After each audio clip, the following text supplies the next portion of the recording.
Welcome to Thoughts on the Market. I'm Mike Wilson, Morgan Stanley CIO and Chief U.S. Equity Strategist. Today on the podcast, I'll be discussing how to think about the tensions in the Middle East for U.S. equities.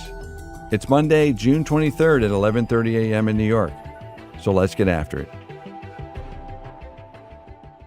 Over the weekend, the United States executed a surprise attack on Iran's nuclear enrichment facilities.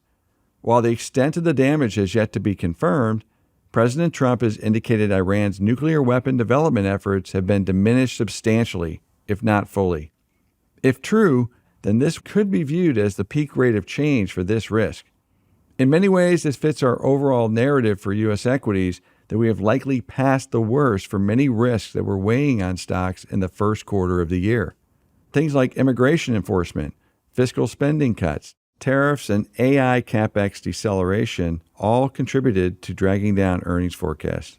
Fast forward to today, and all these items have peaked in terms of their negative impact, and earnings forecasts have rebounded since mid-April.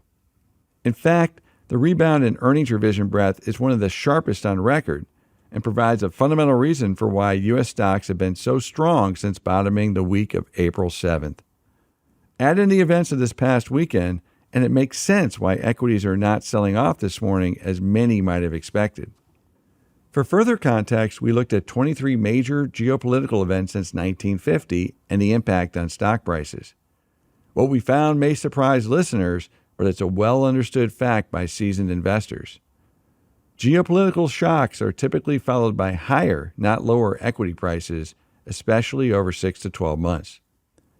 Only 5 of the 23 outcomes were negative, and importantly, all the negative outcomes were accompanied by oil prices that were at least 75% higher on a year-over-year basis.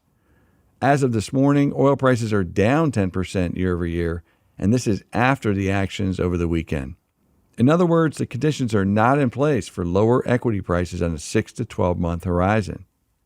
Having said that, we continue to recommend large-cap, higher-quality equities rather than small-cap, lower-quality names. This is mostly a function of sticky, long-term interest rates and the fact that we remain in a late-cycle environment in which the Fed is on hold.